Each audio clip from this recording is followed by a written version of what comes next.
My name is Herb, and I'm an alcoholic, and I'm really, really pleased to be here. Um, I have some PowerPoints, and I have some notes, and I have some comments, and I have a lot of knowledge and a lot of experience. And I'm not going to try to make this a typical workshop from my standpoint or a formal workshop from that standpoint. I've decided to give some background to the entire concept of sponsorship. Not a lot, though, not a historical presentation at all, but some of my personal thoughts about the history and where it all came from and what it means, the significance of it in the rooms as Herb sees it. And we'll see how that goes. My sobriety date is February 21st, 1984. So I've been at this for a while, and I'm a serious seeker, fortunately. I found AA, actually, it found me in a story for a different day in 1984. And I got sober before I ever went to Alcoholics Anonymous. It's just part of my story. And then going to Alcoholics Anonymous, they said I needed to get a sponsor. And so I didn't know what that meant. I called a friend of mine who was in the program, and I knew he needed the program because he was a serious and bad drunk. And we had maintained our friendship the entire 12 years he was in the program. He had attempted to expose it to me by taking me to meetings to see what he was doing. That was the ruse. And I went a couple times, but it seemed wonderful for him and it didn't have any relevance for me. So I called him. His name is Lloyd. He was 12 years sober at the time. And I said, "Would you be my sponsor?" And he said, "Yes." I had no idea what that meant. And he said, "I want you to call me every day. And I want you to go to a meeting every day." And I said, "Wow, Lloyd, I'm really busy. I mean, I've got a family and now I'm in this program. My wife's in inpatient recovery. I go 3 nights a week to the hospital program, bringing my three children, 18, 14, and 12. And we're there for 3 hours and I've got a big job." And he said, "If you want me to sponsor you, you do what I ask you to do." I mean, that was the end of the conversation. I said, "Oh, okay, I'll do that." And for whatever reason, I was willing to do that. If there's any one word that I hope you take away today, maybe many concepts, but this one word, and that was the willingness. I was willing to stop drinking when the hospital program in which my wife was hospitalized asked me to stop drinking to support her recovery. And I was willing to go to that hospital program 3 nights a week to support her. Then, at the suggestion of the hospital program, I was willing to go to a meeting of AA and I was willing to listen. And I didn't know any of this at the time. I was not conscious that I was not conscious, but I was willing. And I know today that's a grace and a gift. And somehow my own attitude of predisposition to cooperate. As I said, I've been a seeker all my life, and maybe that was part of it. I didn't know that being a seeker is a really good thing, but being a finder is really much better. Well, I didn't find, by my definition today, in Alcoholics Anonymous. This man said, "Call me every day." And I said, "Well, what will we talk about?" He said, "We will talk about what are you thinking, what are you feeling, and what are you doing? And you'll report to me honestly." And I said, "Well, what do you mean by honest?" I mean, I really am very analytical. And he said, "I want you to be transparent." And I go, "Well, what do you mean by transparent?" He said, "I want your insides and your outsides to match." I still didn't know what he meant, but I stopped asking questions. So I went to a meeting every day, and he said, "Go 10 minutes early and stay 10 minutes late. And when you're there, try to help out. Reach your hand out, talk to people, if there are cups to clean, in those days, there were porcelain cups and ashtrays. And he said, stay after and help clean up. Don't take any service commitment that has any continuity to it because you don't know what you're doing and you're in your early recovery. But just show up 10 minutes early, become part of that community, stay 10 minutes after, be part of the community. Brilliant advice. And if you only hear that, quite frankly, my job today is done. Because it was about becoming open. It was becoming familiar with the environment. It was becoming part of that community. I thought it was another form of self-help, actually. I had been exposed to many forms of self-help, and I enjoyed every one of them. And they did help a little bit. Informal self-help, formal psychology, formal religion. I had all of the wonderful backgrounds and contributions to information, but I didn't change. And I didn't know that change was necessary. And he said, get a big book and read it. Great advice from a sponsor. And then he said, work the steps.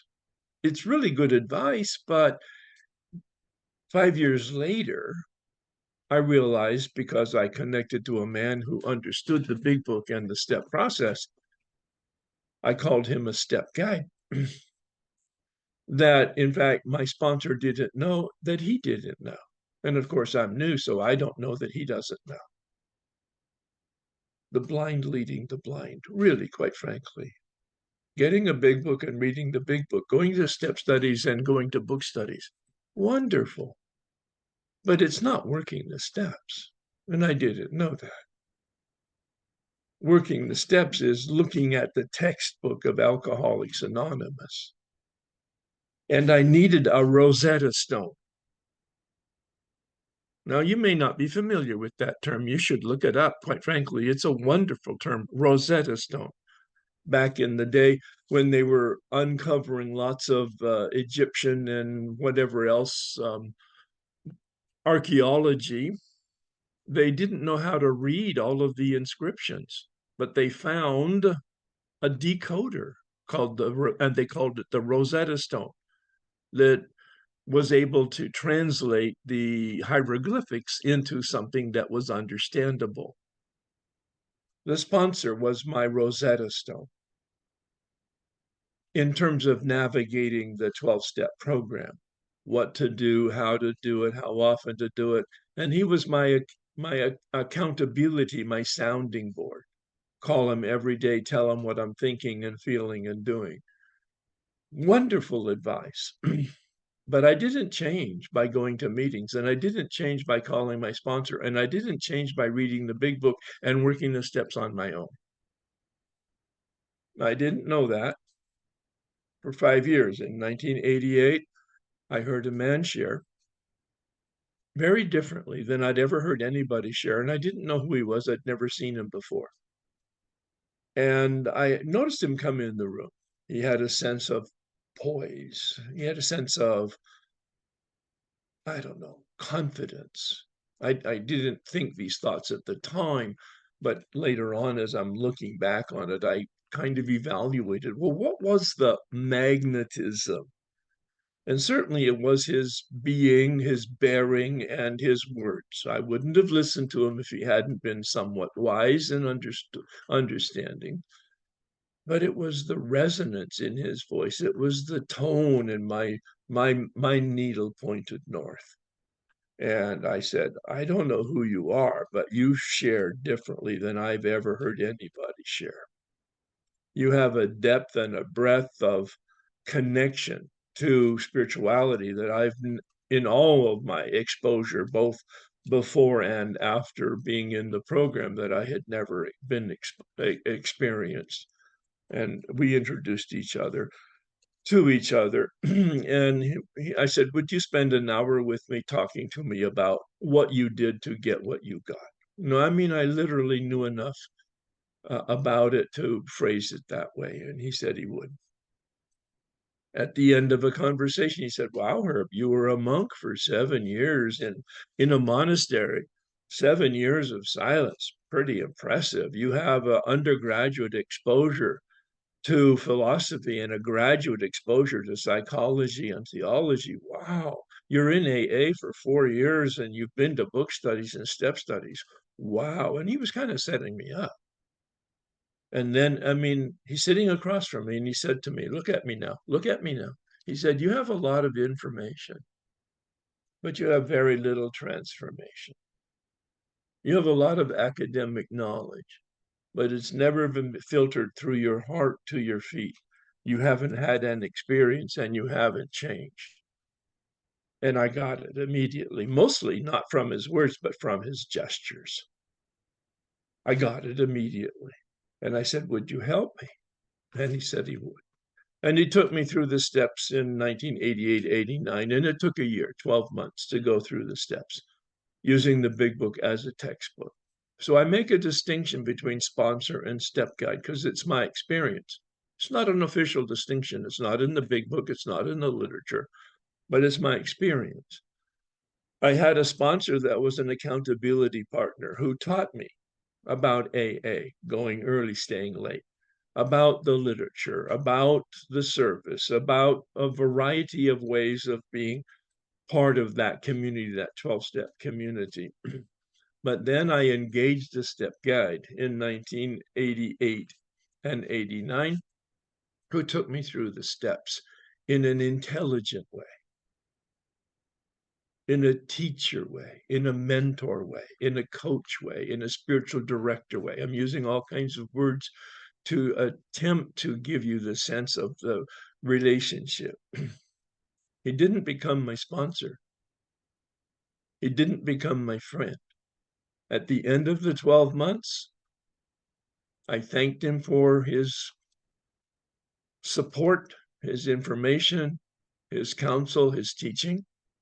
And we were acquaintances in meetings, but it never became more than that. I continued to have my relationship with my sponsor because he had uncommon common sense. A good man, teaching me how to be a good man. A sounding board that held me accountable. And I felt safe with him, that he was confidential. And I felt safe with him, that he would not try to share his experience with me so that I could have his experience, but that he wanted me to have my own experience, independent of his. Now, at about 28 years of our relationship, he moved because he retired and he wanted to live in a different geographical area. And so I had anticipated that and had been warming up another person to be a sponsor because I actually believe in local sponsorship. It's my personal preference and my recommendation, where you can meet people in a meeting if you have them as sponsors or sponsees, where you can sit down once a month perhaps and have coffee and or a dinner and get to know each other and or continue to foster the relationship.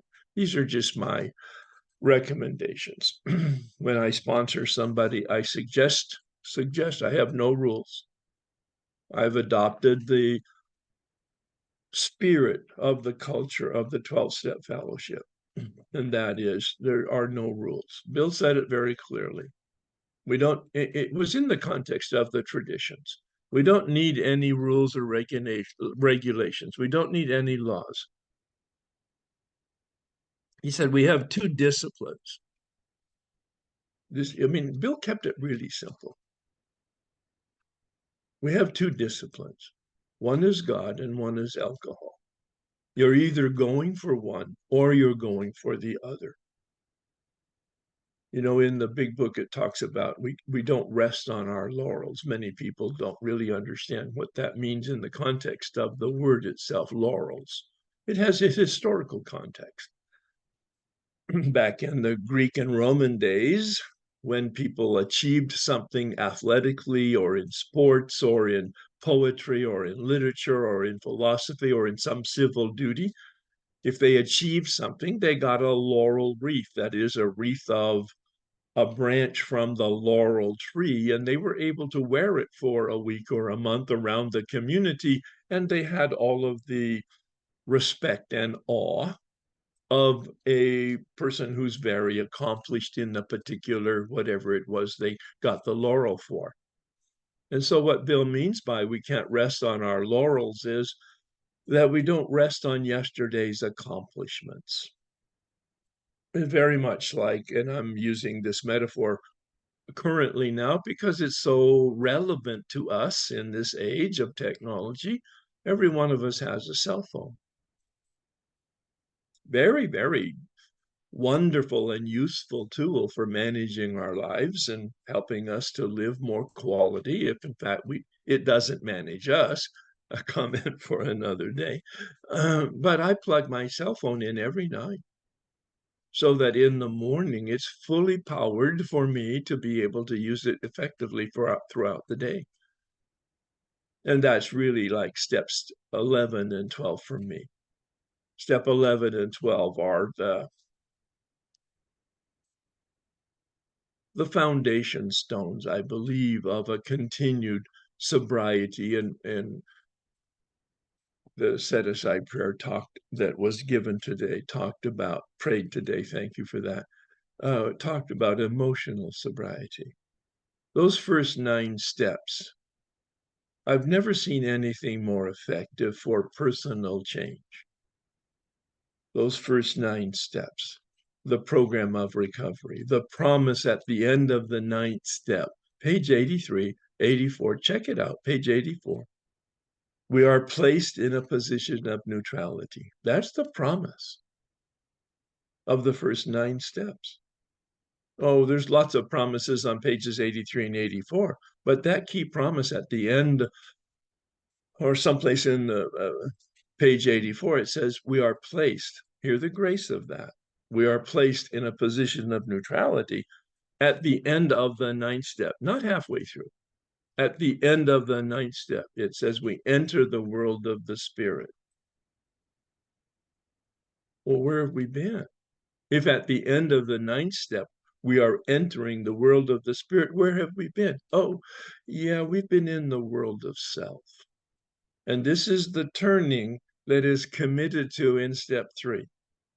Made a decision to turn from my self-centeredness to other-centeredness, from my addiction to freedom from my addiction, from my unmanageability to freedom from my unmanageability, so that I'm empowered to manage my life. That second half of the first step, the best kept secret in the rooms. I'm doing a workshop on December 2nd on that very topic, these best kept secrets. What do we mean by daily reprieve? What do we mean by not cured? What do we mean by way of life? What do we mean by way of living? The best kept secrets in the room, at least my limited exposure. So this man helped me go through the steps in 1988, and it changed my life forever. It was the beginning of progressive change, like a dimmer switch, another metaphor I use as a foundation for really understanding what do we mean by spiritual awakening, spiritual experience. A dimmer switch versus a light switch. Spiritual experience is a light switch. That's what Bill had. His 3rd day of hospitalization, if you read the big book and any of the literature, I think he went into the hospital on December 11th, 1934, drunk and drinking. And Dr. Silsworth, the psychiatrist, who had treated him already a couple times, one the year before and twice early that year, suggested, well, Bill, go sleep it off. But he told Lois, I think he's in the final phase of his alcoholism and he's going to end up dying or with a wet brain and in an insane asylum for the rest of his life. And Bill overheard that. And Ebby came to visit him. Ebby was Bill's sponsor by designation. Bill suggested Ebby was his sponsor, even though Ebby didn't stay sober. regularly cycled, relapsed. The last 2 years of his life, Ebby did stay sober. It's a story for another day. But anytime he was sober and Bill was with him, Bill called him his sponsor because he was the one that introduced him to the step process. Ebby was part of the Oxford group, the predecessor group to Alcoholics Anonymous. They had 6 steps. They had nothing to do, Oxford group had nothing to do and didn't want anything to do with the alcoholism. They didn't even like alcoholics. They're an unruly bunch, as we know. But they were a Christian organization trying to foster conversion, transformation, enlightenment through the Christian process of evangelization, the gospel, and a relationship with Jesus. That's the group that Ebby came into as the result of Roland Hazard. Now, let's go back a little bit. It's in the big book. I think it's page 27. Bill acknowledges the experience that Roland Hazard had. Roland never came into AA, but he was in the Oxford group eventually. He had originally been a fabulously wealthy person. I think he was the chairman or president of Allied Chemical Corporation, his family owned business. And he went to Switzerland to work with Dr. Jung. He knew he had a problem with alcohol, and Dr. Jung thought because this guy was rich, had the time and the support, and was bright and had a good personality, that Dr. Jung could help him. And he spent an awful lot of time, months, I'm not sure exactly how long, but he spent months in Switzerland having therapy with Dr. Jung on a daily basis. And on the ship back to New York, sober for almost a year, he got drunk. Well, he took the ship right back to Switzerland and said, "What's up with that? I just spent a year with you and a lot of money, and I was sober, and then I got drunk." And Jung just shook his head, I'm assuming, and said, "Young man, I'm sorry, I cannot help you. My profession cannot help you. I have read someplace that people with this kind of a problem need to have a spiritual experience, and you need to go find one because I can't help you. You're either going to have to stay locked up and or have a bodyguard for the rest of your life." Well, I mean, that's totally deflating to the president of Allied Chemical Corporation, this multimillionaire back in the early 30s. He went back to New York and he did go back to church because he had said he would go back to church. He said that to Carl Jung, and Carl Jung says, "I didn't say church, young man. I said you need to have a spiritual experience." Unfortunately, Carl Jung found the Oxford group, and they tolerated him because they thought he was a person of influence as a multimillionaire, not because of the money, but because of his connections, and he might be helpful to them. So they gave him the 6 steps, and they supported him in the process of going through those 6 steps of the Oxford group. And he got sober. Well, the 6th step of the Oxford group is now you have a message, you got converted, you've heard the good news. Gospel means good news. And he had given his life to Jesus, all right? So they said to him, "Now go find somebody to help." Roland reached out to Ebby. Ebby came in the Oxford group, short version, got sober, did those 6 steps. The 6th step says, "Now go help somebody." Ebby was a friend of Bill's. He reached out to Bill. And he brought Bill to the Oxford group many times. Bill got drunk on the way and was usually drunk in the meetings. But Bill was interested because he heard something in Ebby. Ebby was sober, and Ebby hadn't been sober for a long time. And so when Bill went into the hospital on December 11th, Ebby somehow found out about it and showed up the next day. I'm hoping you're hearing the theme here. The proactive outreach. Dr. Jung said, find a spiritual experience. Roland found it and reached out to Ebby. Ebby found it, Sobriety, and reached out to Bill. And Bill's in the hospital, and you can look in the big book on page 13. He showed up that second day. Bill's in the hospital, still detoxing, and he takes him through the steps, those 6 steps, page 13, right there in the hospital in his bed. And Bill made a commitment to make amends when he got out. Well, look at page 14, the very next page, the very next day, his 3rd day of hospitalization. Bill has this mountaintop experience. A white light permeated the room. He felt as if he had been brought to the top of a mountain, and a clean wind swept through the room and through him. And he was in an ecstasy for about 20 minutes. In retrospect, he evaluated that. And that at the end of this ecstasy, he knew 2 things for sure, certitude. Number one, that his alcohol problem had been permanently removed. And number 2, that his life's destiny was to carry that message to others, other alcoholics, so that they could, in fact, have an experience like his and get free. Well, that certainly wasn't my experience, and most of us don't have that. When Bill wrote the big book in 1939 and published it in April of 1939, he used this word in the 12th step, having had a spiritual experience as the result of these steps. Well, if you're familiar with the 12th step and the book today, it doesn't say that. It says, having had a spiritual awakening.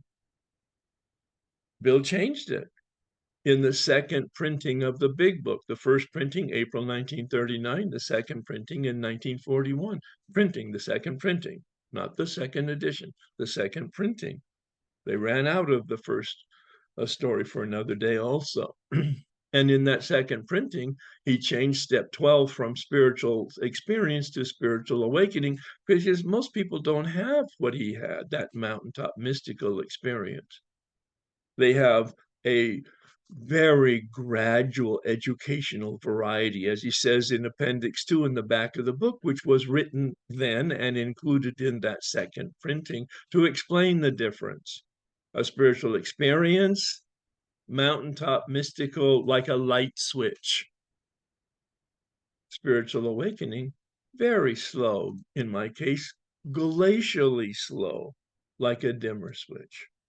Think about a dimmer switch. You've seen them on the wall. You press them and the light goes on at a very low voltage. And as you either push the switch up or you rotate it, if it's in a round version, by click by click by click, there is more juice in the system, and there is more electricity, and there is more power, and the lights get brighter, and the lights get brighter, and the lights get brighter. Most of our experiences are of the spiritual awakening version. The really good news, as I've experienced it over these almost 40 years, is that we're in a relationship with infinite light. And therefore, there's always more light. Now, the really good news is there's more light and we see more. And the really bad news is there's more light and we see more. Because with more light, of course, we see more shadows. But the really good news, I heard a definition some time ago by a speaker, and he said the definition of darkness is the absence of light. Just love that. It's so relevant here to sponsorship. I use the term lantern. I'm a lantern, I'm not the light. My 4th step revealed that to me. I'm not the light. I'm not the center of the world. I'm the center of my world. Speaking of emotional sobriety, that's the conversion. That's the transformation. From unconsciously, in a subliminal way, thinking I'm the center of the world and acting that way, to seeing the truth, that in all humility, the truth, the perspective, the healthy use of my mind,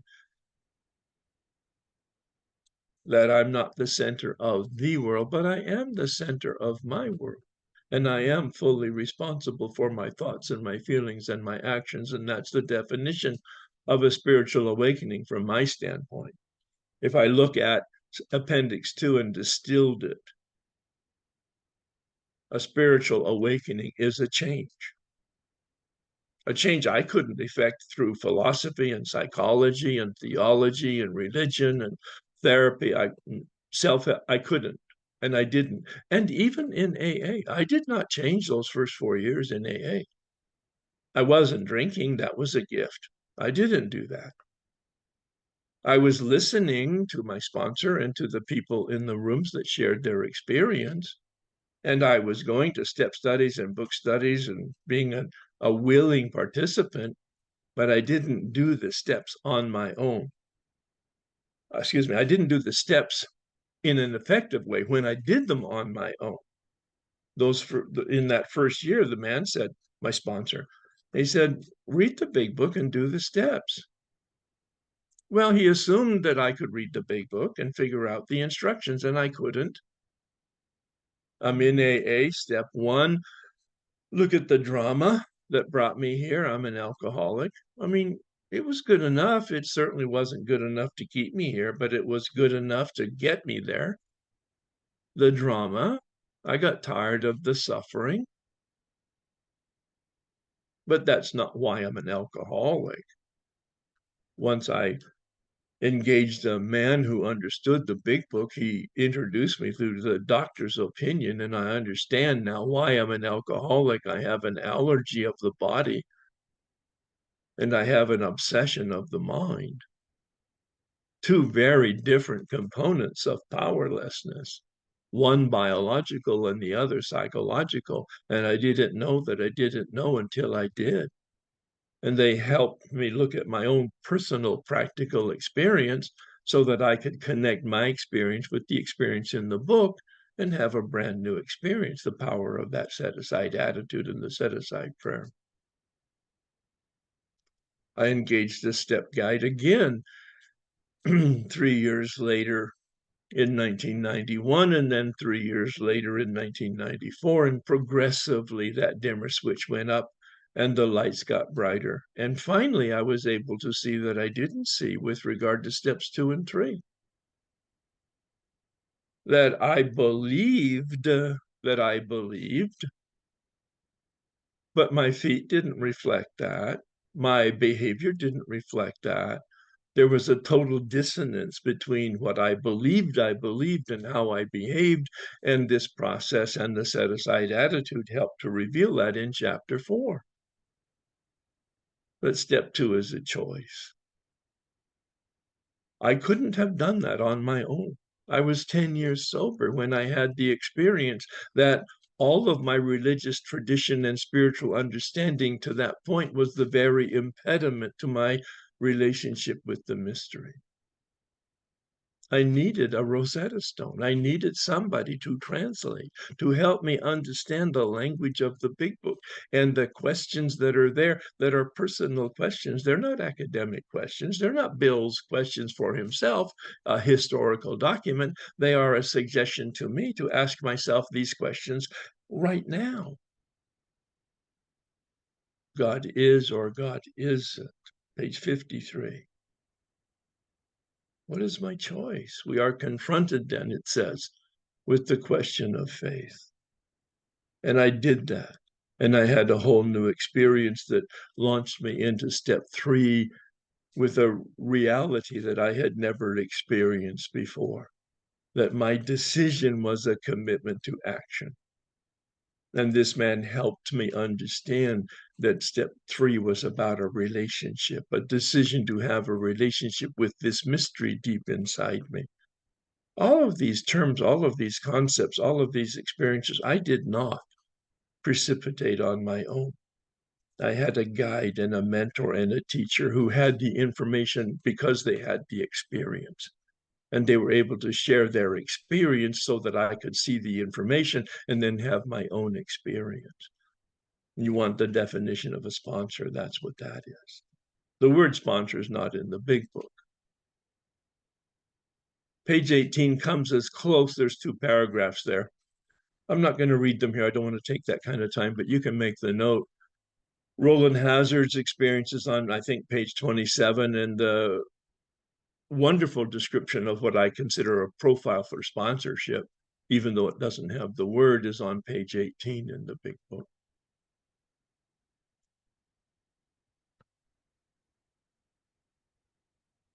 It was interesting. There's a wonderful story.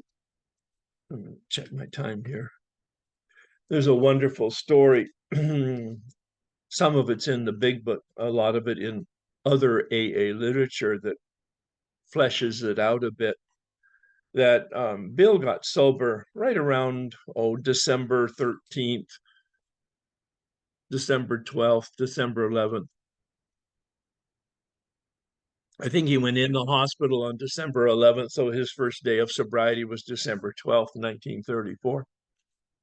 And and he went to work to help other people.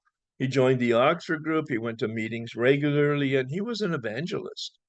He went into the bars and he went down to the missions and he went to the Oxford group and he was reaching out, and at 6 months, this is late May, maybe early June, but certainly late May of 1935, he's talking to Lois. He's on his way to Akron, Ohio, because he has a business trip there.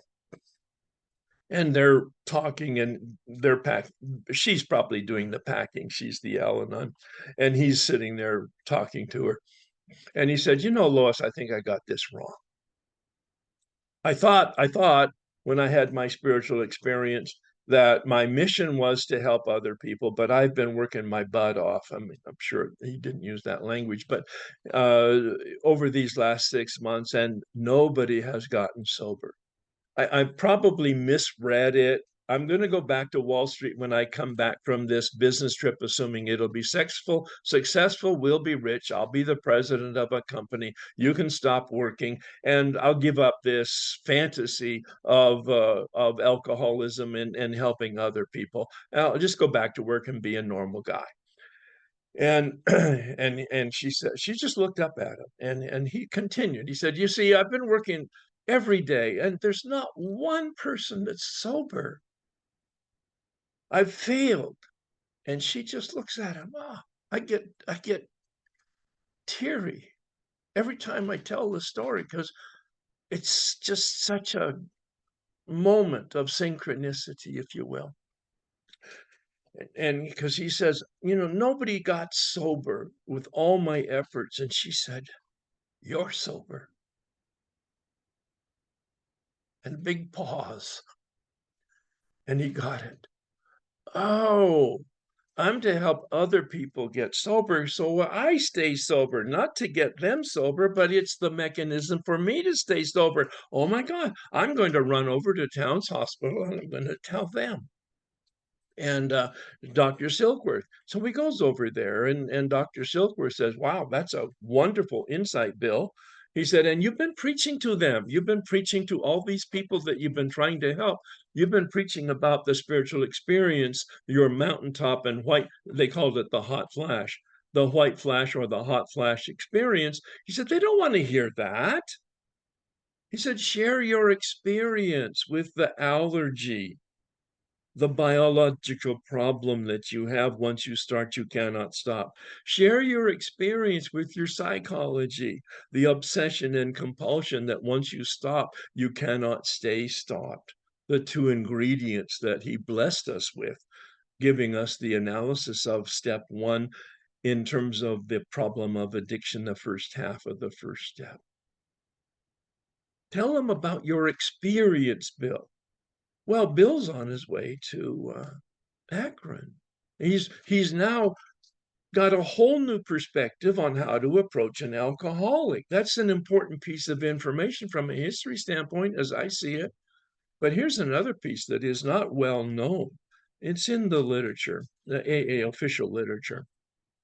And that is back in Akron, Ohio, the Oxford group is really strong. They had a major convention there. They had a lot of converts there. Dr. Bob was a member of the Oxford group. This is before he ever met Bill.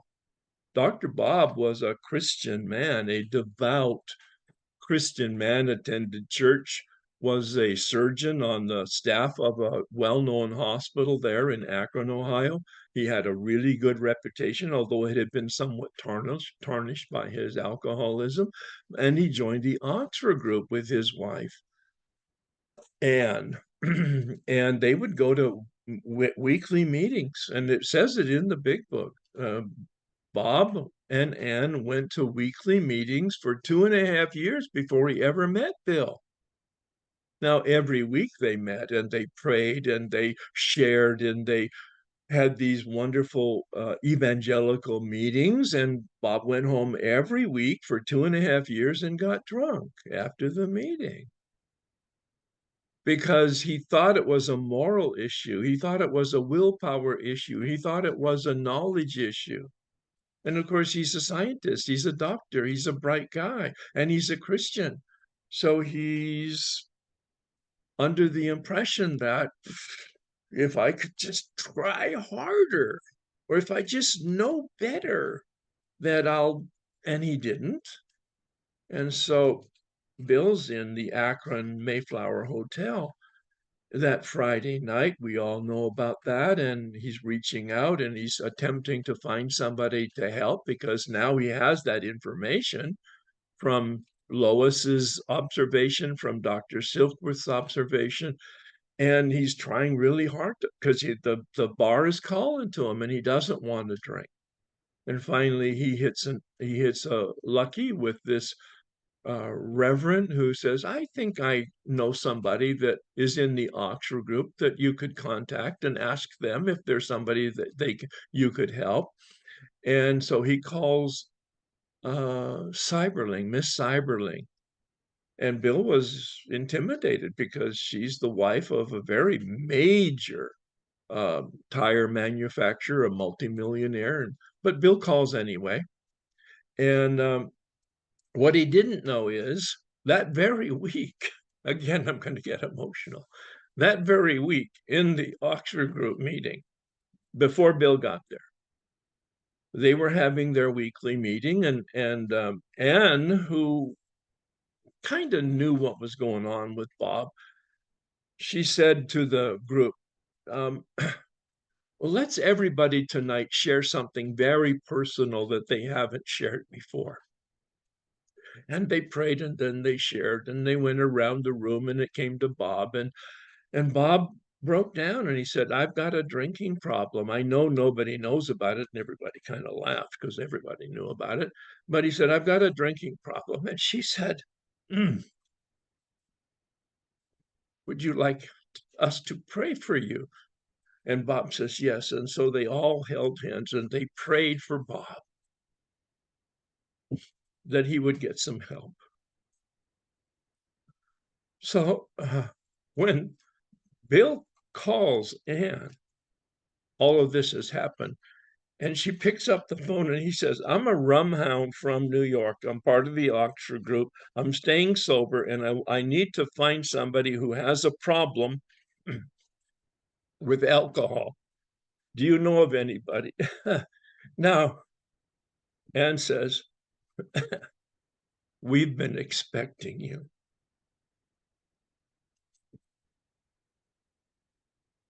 I can hardly talk.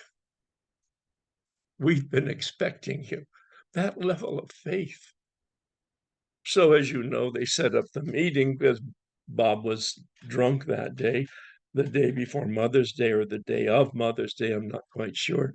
And the next day, she arranged a dinner, and Bill was there, and Bob came telling Anne that he was only going to spend 15 minutes, so he didn't want to spend any more time.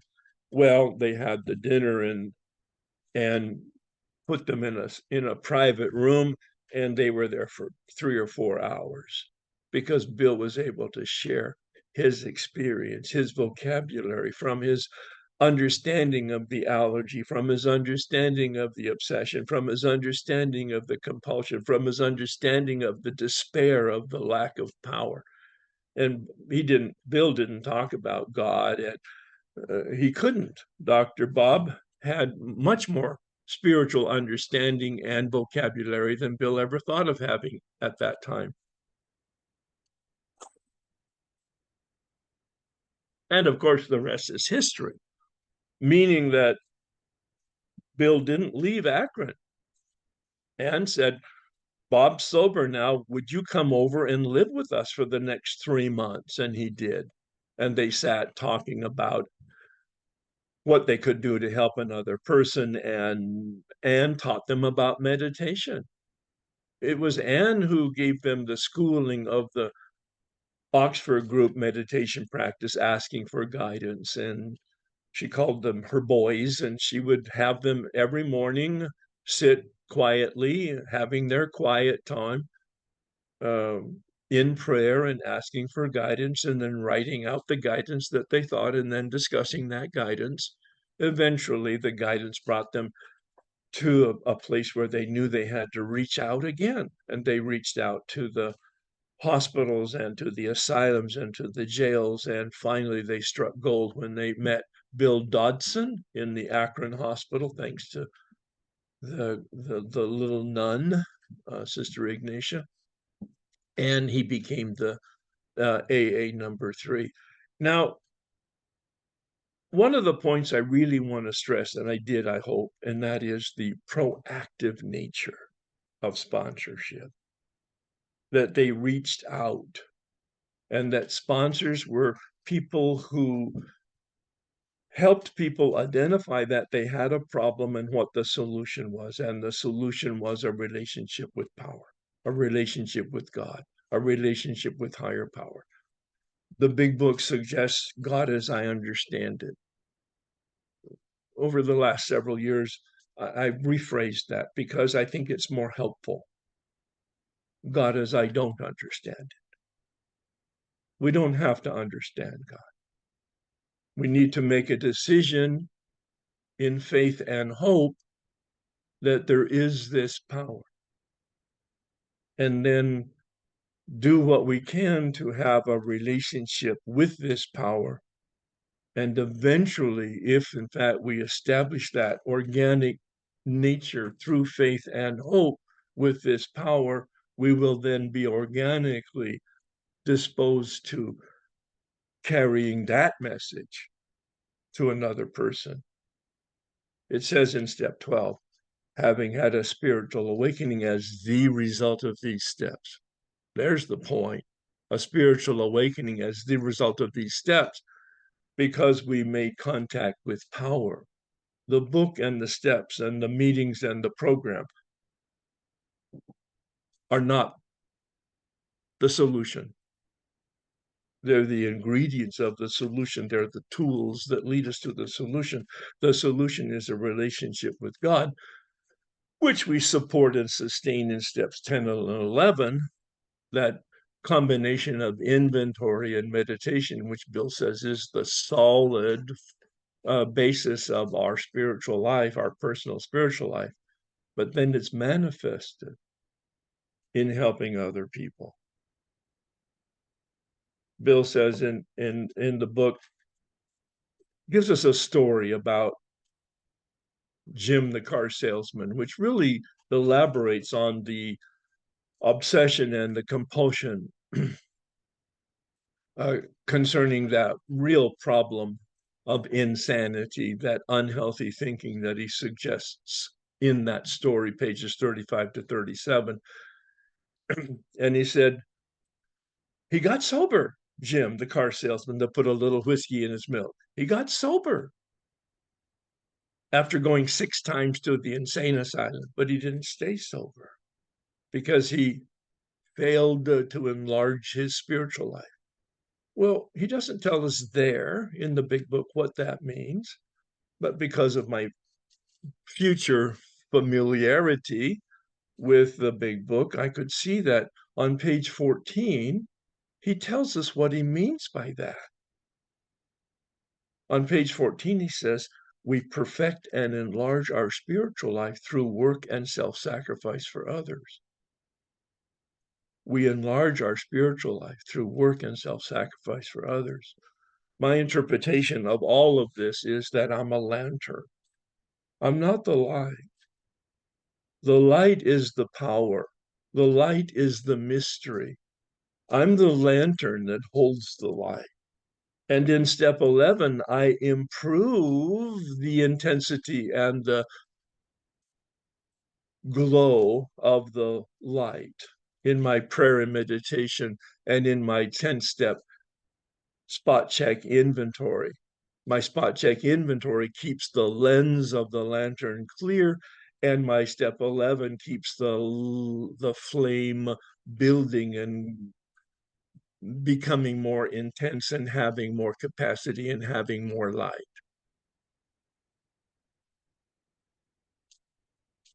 But then in step 12, we place the lantern on the path that we walk so that others can walk the path in the light of our experience to have their own experience.